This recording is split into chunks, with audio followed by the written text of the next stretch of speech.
Good morning, students. Today, in this video lecture, we will study about quantum defect of penetrating orbits. So, in the previous lecture, we studied about the penetrating and non-penetrating orbits. तो जिसमें हमने ये पढ़ा था कि penetrating orbit आपके वो orbits होते हैं जो एटॉमिक कोर को पेनिट्रेट कर जाते हैं. So those are your penetrating orbits.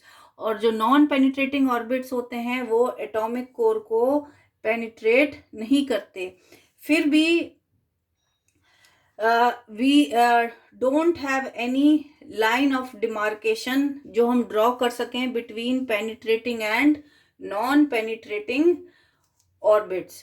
पर फिर भी हमारे पेनिट्रेटिंग ऑर्बिट्स कौन से होते हैं जिनकी टर्म वैल्यू जो है that is appreciably different from the corresponding orbits of hydrogen atom. इनके जो एनर्जी वैल्यूज आती हैं वो corresponding orbits of hydrogen atom से डिफरेंट होती हैं. तो जो एस ऑर्बिट है आपका, S orbits of lithium and S and P orbits of sodium and potassium, S, P and D orbits of rubidium and cesium. These are some of the examples of your penetrating orbits. ये penetrating orbits के आपके कुछ examples हैं. अब इसमें देखिए ये आपका एक पेनिट्रेटिंग ऑर्बिट शो करा हुआ है जिसमें जो वैलेंस इलेक्ट्रॉन है this is penetrating your ideal. ये आपके एटॉमिक कोर को पेनिट्रेट कर रहा है वेयर दी कोर इलेक्ट्रॉन्स. और जो कोर इलेक्ट्रॉन्स हैं वो क्या हैं, इस सरफेस के ऊपर यूनिफॉर्मली डिस्ट्रीब्यूटेड हैं. तो अब हमने इसमें क्या करना है, we have to calculate the term value for penetrating orbits. So we will calculate the term value या energy value for penetrating orbit. तो इस उसमें Schrodinger he was the first to put forward his model. Schrodinger ने सबसे पहले अपना एक model propose करा जिसमें उसने कहा कि जो इलेक्ट्रॉन्स हैं एटॉमिक कोर के, electrons of the atomic core are distributed uniformly over the surface of the sphere of जिसका रेडियस कितना है हमारे पास, रो है. और इस केस में मान के चलेंगे ZIE, it represents the effective nuclear charge inside the shell. और ZOE क्या चीज रहेगा आपका, this will be your effective nuclear charge outside the shell. और यूजुअली जो है हमारे पास जो ZO है this is 1 for alkali metals. Alkali metals के लिए 1 रहेगा और एल्कलाइन अर्थ मेटल्स के लिए this is 2 for alkaline earth metal. तो ZO की वैल्यू कितनी है आपकी, this is 2.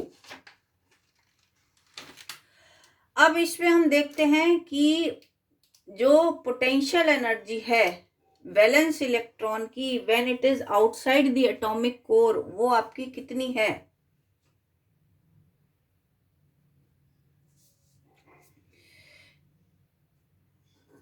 potential energy of the valence electron when it is outside the atomic core.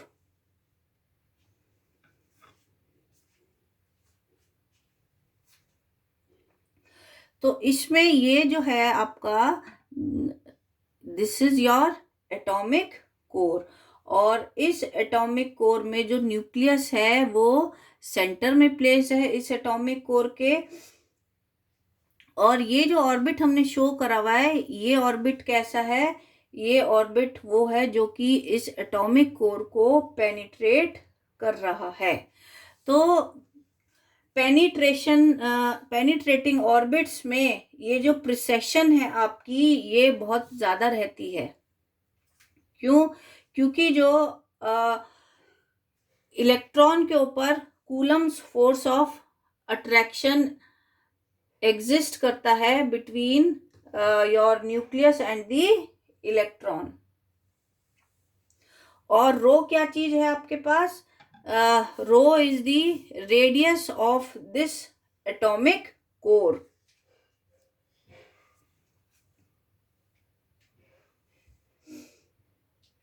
तो इसमें क्या करा हुआ है हमने? दो आपके पेनिट्रेटिंग ऑर्बिट्स हमने ड्रॉ करे हुए हैं, जिसका कुछ पोर्शन आपका एटॉमिक कोर में लाई कर रहा है, बाकी कुछ आपके एटॉमिक कोर से बाहर लाई कर रहा है।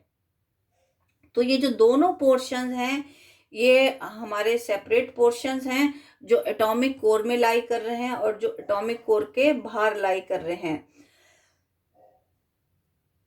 तो हम ये देख रहे हैं, इसमें हम ऑब्जर्व करते हैं कि ये जो आपके दोनों ऑर्बिट्स हैं, they are not complete ellipse. ये कंप्लीट एलिप्स नहीं फॉर्म कर रहे हैं। सो इस केस में we will calculate energy inside the atomic core as well as outside the atomic core. तो और आर क्या चीज हो जाएगी इसमें? इसमें आर हम लेके चलेंगे आपका, this will be the radial component from centre of ellipse outside the core. और इनसाइड द एटॉमिक कोर हम कितना लेके चले हैं? वो आपका रो लेके चल रहे हैं हम। तो इसमें देखिए पोटेंशियल एनर्जी आपकी कितनी हो जाएगी when it is outside the atomic core.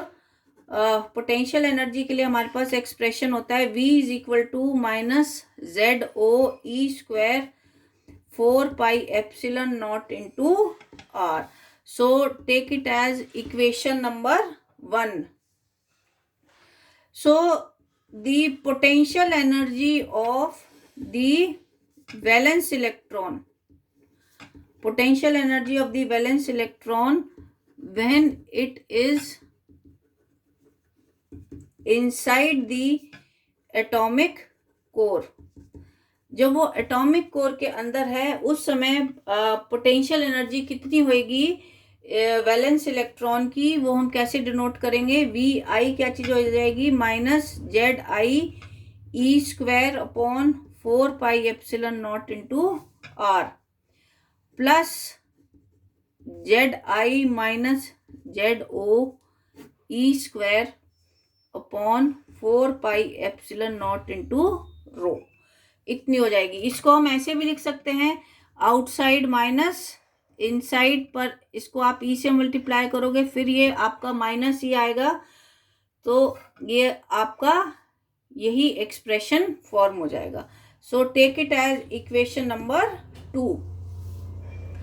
अब देखिए आपकी जो टोटल एनर्जी है, total energy of the electron for N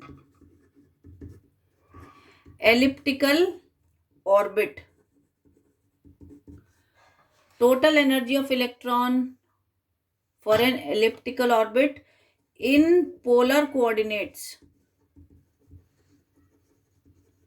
ये कितनी हो जाएगी हमारे पास, E will be equal to your kinetic energy plus potential energy. अब काइनेटिक एनर्जी को हम पोलर कोऑर्डिनेट्स में कैसे लिखते हैं, ये आर्टिकल आप पहले भी पढ़ चुके हो। This is P R square plus P theta square upon R square plus V.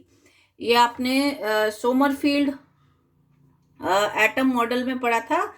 ये आपकी काइनेटिक एनर्जी का ये वाला expression. So take it as equation number 3।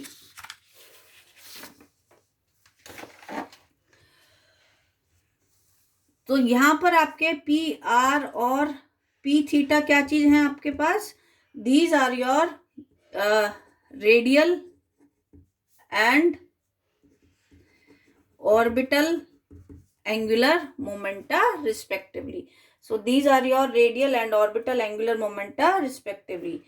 So जो हमारे पास टोटल एनर्जी है, total energy E of the electron is independent of theta. ये हमारी थीटा के ऊपर डिपेंड नहीं करती है। सो जो ऑर्बिटल एंगुलर मोमेंटम है, it is a constant of motion. This is a constant of motion. और quantum condition for orbital angular momentum हमारे पास कितनी हो जाएगी, P theta D theta is equal to K into H 0 to 2 pi, where P theta क्या चीज है आपके पास, this is constant of motion. तो ये एक्सप्रेशन हमारे पास कितना आ जाएगा, P theta into 2 pi is equal to K into H, और P theta is equal to K H upon 2 pi. Take it as equation number 4।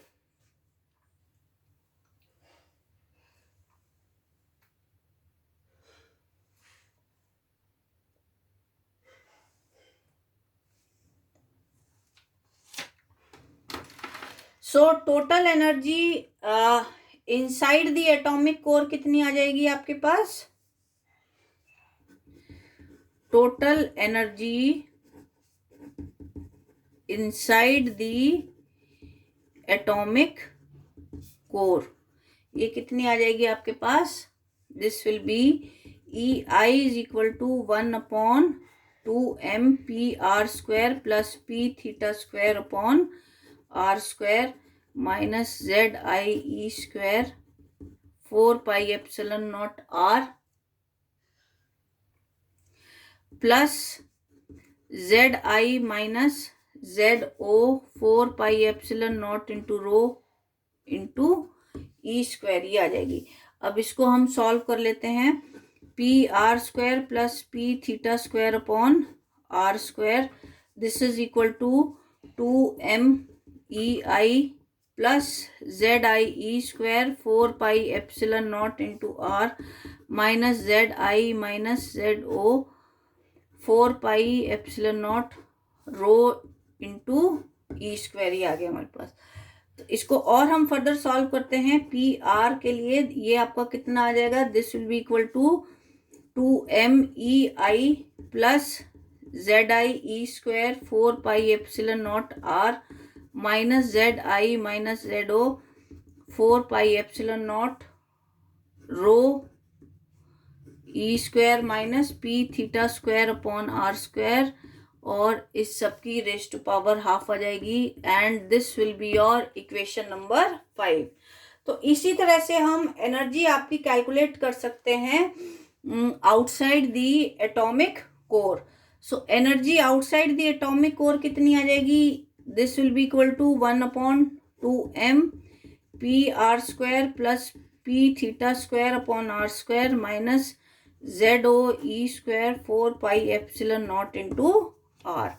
Again इसको हम पी आर के लिए जब हम सॉल्व करेंगे तो ये एक्सप्रेशन आपका कितना आ जाएगा, P R will be equal to twice of m E naught plus Z naught E square 4 pi epsilon naught R minus P theta square upon R square, और इस पूरे की अंडर रूट हम ले लेंगे। So take it as equation number 6। अब हम इसमें क्वांटम कंडीशन आपकी यूज करते हैं. Using the quantum condition PRDR is equal to NR0 into H. ये क्या चीज है आपकी?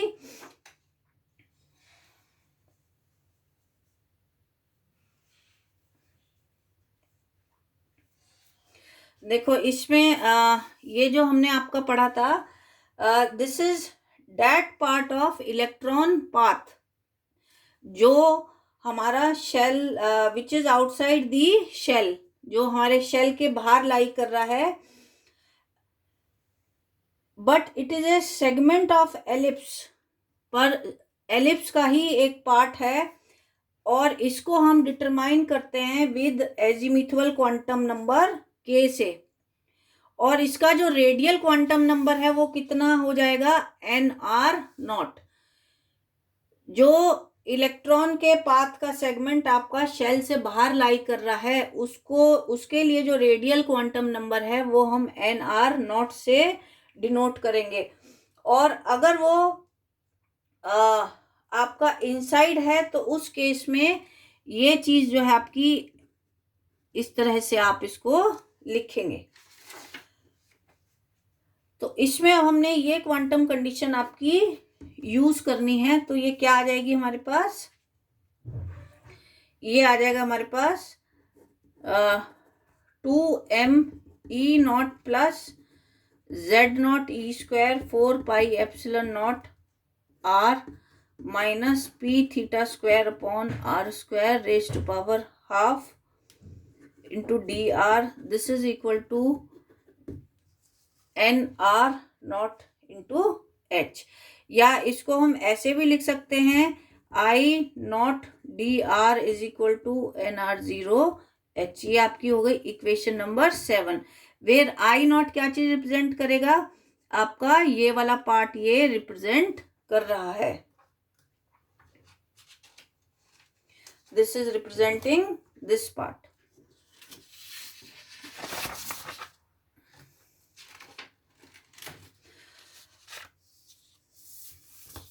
तो इसी तरह से आपके पास इनर पार्ट के लिए जो हमने एक्सप्रेशन लिखा है उसे हम कैसे लिख सकते हैं? Twice of m EI plus ZI E² 4πε0 R minus ZI minus ZO 4πε0 into rho minus p(θ²) upon R² half into dr. इसको हम क्या लिख सकते हैं? इसको हम II into dr is equal to NRI into H लिख सकते हैं. Take it as equation number 8. Where ये जो पार्ट है आपका I इंटू आई, ये आपका ये वाला पार्ट रहेगा. This is your this part. तो क्योंकि जो इलेक्ट्रॉन्स हैं इट डज नॉट कंप्लीट, ये आपका it does not complete either of the two ellipse. Electron जो है कोई भी एलिप्स के पूरी साइकिल को कंप्लीट नहीं करता है. तो जो इंटीग्रल हैं हमारे पास 7 और 8, इंटीग्रल 7 एंड 8, उसको हम क्या करेंगे? It should be we will evaluate only over that part of the ellipse जो वो एक्चुअली उसको ट्रेवल करेगा. तो इक्वेशन 7 कौन सी हमारी? आउटर उसके लिए है और इनर और 8 हमारी इनर पार्ट के लिए है. तो इनको हम आपका सेपरेटली इवेलुएट करेंगे. तो I0 dr this is for outside plus I into dr this is inside. और ये आपका किसके इक्वल है? To the total quantum number. तो total energy in the outside region हमारी कितनी हो जाएगी?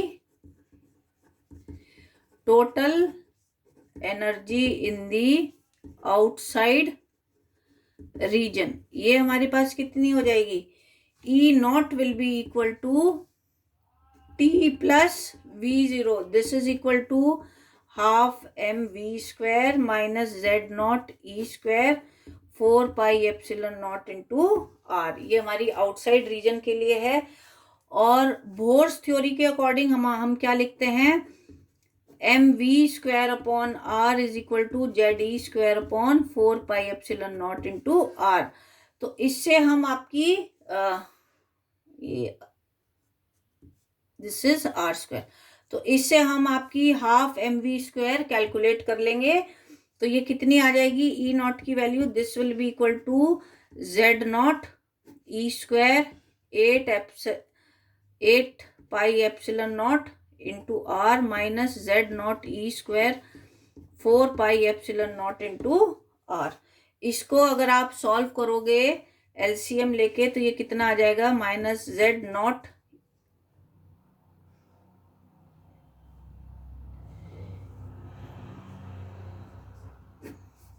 8 pi epsilon not a not into, यहाँ पे जो हमने देखा था रेडियस ऑफ बोर ऑर्बिट, उसके लिए एक्सप्रेशन क्या था, a0 n square upon z।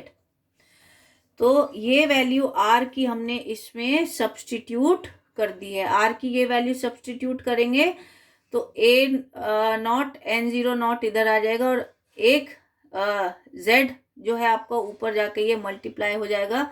So this will give you z square, where a naught क्या चीज है आपके पास, this is your radius of first Bohr's orbit. ये बोर्स ऑर्बिट का, फर्स्ट बोर ऑर्बिट का आपका रेडियस है, this is the radius of first Bohr orbit. तो total energy inside the atomic core वो कितनी हो जाएगी, total energy inside the atomic core, ये आपकी कितनी हो जाएगी, ये हो जाएगी E I will be equal to kinetic energy plus potential energy inside the core. This is again half M V square minus Z I E square 4 pi epsilon naught into R plus Z I minus Z naught E square upon 4 pi epsilon naught into rho. तो E आई की value आपकी कितनी हो जाएगी, again इसमें हम आपकी kinetic energy की वैल्यू सब्स्टिट्यूट कर देंगे तो ये हमारे पास आ जाएगी Z I E square 8 pi epsilon naught into R minus Z I E square upon 4 pi epsilon naught into R plus Z I minus Z naught E square upon 4 pi epsilon naught into rho. ये expression हमारे पास आ जाएगा। तो इसको अगर हम solve करेंगे तो स्टूडेंट्स ये कितना आ जाएगा, this will come out to be Z I E square, again इसमें हम r की वैल्यू ये वाली सब्स्टिट्यूट कर देंगे तो ये हमारे पास आ जाएगा Z I square E square 8 pi epsilon naught a0 n i square plus Z I minus Z naught E square upon 4 pi epsilon naught into rho. तो क्योंकि जो टोटल एनर्जी है inside and outside the atomic core it should be same, take it as equation number 11। और equation number 10 क्या थी हमारे पास, equation number 10 हमारे पास ये थी। So we will equate your equation number 9 and 10। तो क्या आ जाएगा हमारे पास, equating 9 and 10 minus Z naught E square, sorry Z naught square E square 8 pi epsilon naught a0 n square, this is equal to minus Z I square E square 8 pi epsilon naught a0 n i square plus Z I minus Z naught E square upon 4 pi epsilon naught into rho. ये आ गई हमारे पास equation number 12। सो अब इसमें हम आपका एक special case लेके चलेंगे कि अभी इसमें हमने देखा कि जो हमारे आउटर और इनर एलिप्स हैं आपके, both the outer and inner ellipse ये आपके कंप्लीट नहीं है। अब इसमें हम एक स्पेशल केस लेके चलेंगे जिसमें ellipse outside and inside the atomic core are complete. तो इस केस में क्या आएगा, जो हमारी इक्वेशन है, जो हमारे पास इंटीग्रल इक्वेशन है 9 which is represented by equation 9, जिसको हमने लिया था I naught D R plus I naught I is equal to N R into H. तो वो क्या हो जाएंगी, it will become those of equation 7 and 8।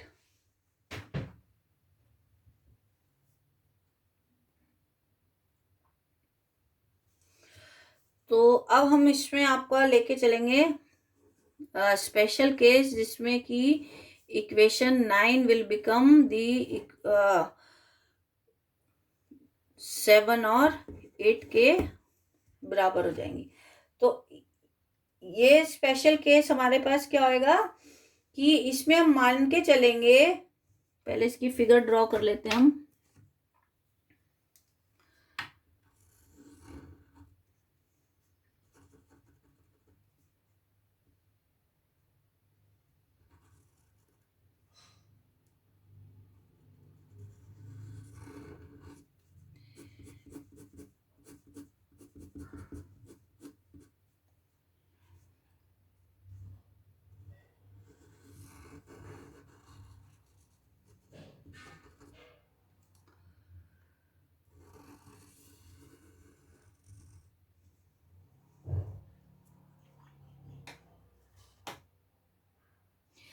तो इसमें देखिए जो आपके दो पार्शियल एलिप्स दिखाए हुए हैं, दे आर ऑलमोस्ट कंप्लीट। तो अगर हम मान के चलें कि आउटसाइड ऑर्बिट आपका कंप्लीट है, तो अगर आउटसाइड ऑर्बिट आपका कंप्लीट है तो जो इलेक्ट्रॉन है वो शेल को कभी भी पेनिट्रेट नहीं कर पाएगा। और अगर हम ये मान के चलें कि हमारा ये इनर ऑर्बिट कंप्लीट है, तो इलेक्ट्रॉन जो है हमेशा इसके अंदर ही रह जाएगा। तो जब हम आउटर एलिप्स को लेस और लेस पेनिट्रेटिंग बनाते चले जाएंगे, तो क्या है, जो दोनों एलिप्स हैं they will become more and more complete.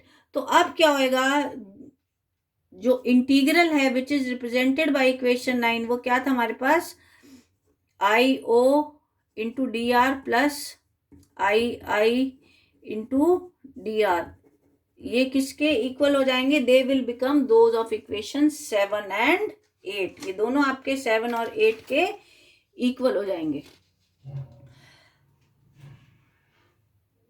तो इसमें हम रेडियल क्वांटम नंबर को कैसे एक्सप्रेस कर सकते हैं, एन आर, ये किस किस का बना हुआ है, sum of outer ellipse and inner ellipse, take it as equation number 13। तो अब इस केस में क्या होएगा, जो पेरीहेलियन डिस्टेंस है आउटर एलिप्स का, जिसको हम डिनोट करते हैं 1 माइनस एप्सिलॉन नॉट से, वो अप्रोच करेगा to the aphelion distance of inner ellipse, और ये दोनों अप्रोच करेंगे to the radius of the spherical shell rho at same time. तो आउटर एलिप्स का जो पेरीहेलियन डिस्टेंस है वो कौन सा होएगा, जो न्यूक्लियस के बहुत ही नजदीक होएगा, और उसका डिस्टेंस कितना होएगा, ये रहेगा। और इनर एलिप्स का एपहेलियन पॉइंट क्या होएगा, वो भी आपका यही होएगा।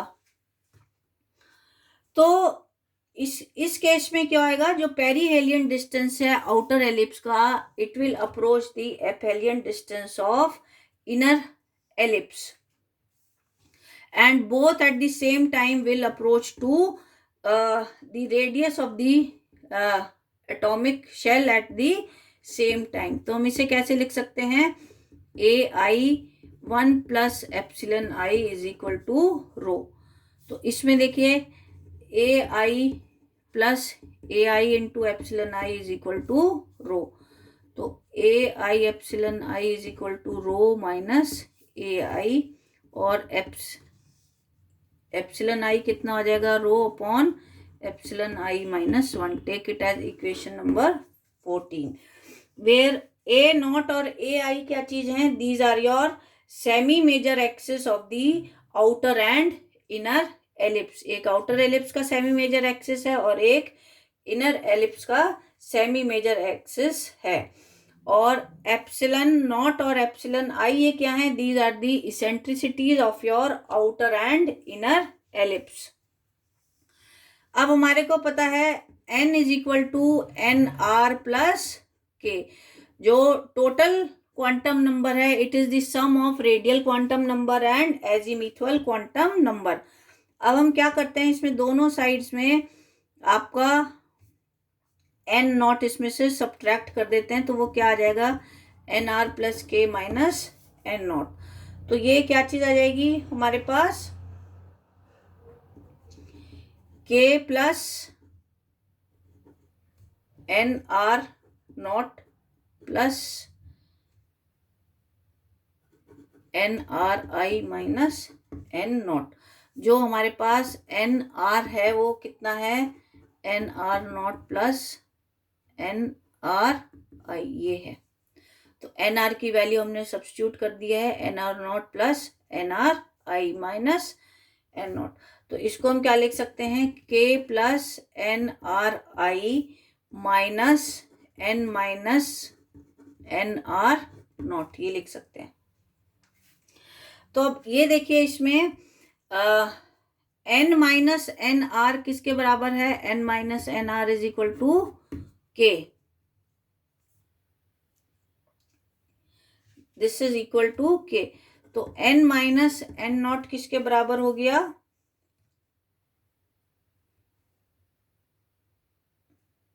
और एन आई कैसे लिख सकते हैं आप, एन आई कितना आएगा आपका, k plus N R into i.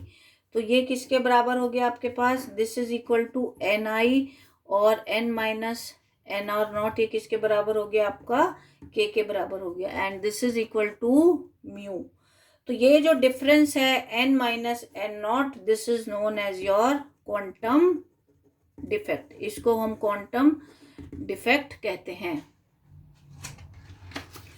तो जो semi major axis and eccentricity of ellipse है इनर का, वो हम कैसे डिनोट करते हैं, ये this will be denoted as A0 ni square upon Zi। और हमारे को मालूम है जो इसेंट्रिसिटी है, this is also given as k square upon n square, ये आपने सोमरफील्ड थ्योरी में पढ़ा है। This take it as equation number 14। तो आप क्या करिए, यूजिंग इक्वेशन 14 एंड 15 आपके पास क्या आ जाएगा, आपने एक तो ये भी निकाला हुआ है पहले, epsilon I is equal to rho upon a i minus 1, और ये किसके बराबर हो जाएगा आपके पास, ए आई कितना है, ए आई आपका ये आ गया, तो इसमें सब्स्टिट्यूट करेंगे तो वो आ जाएगा rho z i a naught n i square minus 1। तो इसमें अगर आप सब्स्टिट्यूट करते हैं तो ये कितना आ जाएगा, this is equal to rho into z i a naught n i square minus 1 का whole square, this is equal to 1 minus k square upon n square. तो इसको अगर आप ये आपका इसको अगर आप सॉल्व करेंगे तो आप क्या निकाल सकते हैं, एन आई, ये आपको ऐसा सच याद करना पड़ेगा, this is rho into z i into twice of rho a naught z I minus a naught square k square minus half. तो इसमें हम क्या करेंगे, के और के स्क्वायर को हम रिप्लेस कर देंगे by values L, L plus 1 and L plus half. के स्क्वायर और के की वैल्यू हम ये रिप्लेस कर देंगे, तो हमारे पास जो क्वांटम डिफेक्ट आ जाता है वो आ जाएगा mu is equal to n i minus k rho into z i twice of rho a naught z I minus a zero l plus 1 minus half minus l plus half. तो आप देखेंगे जो quantum defect है it is independent of the total quantum number n and it is only a function of your azimuthal quantum number l. So students, this was all about the quantum defect of penetrating orbit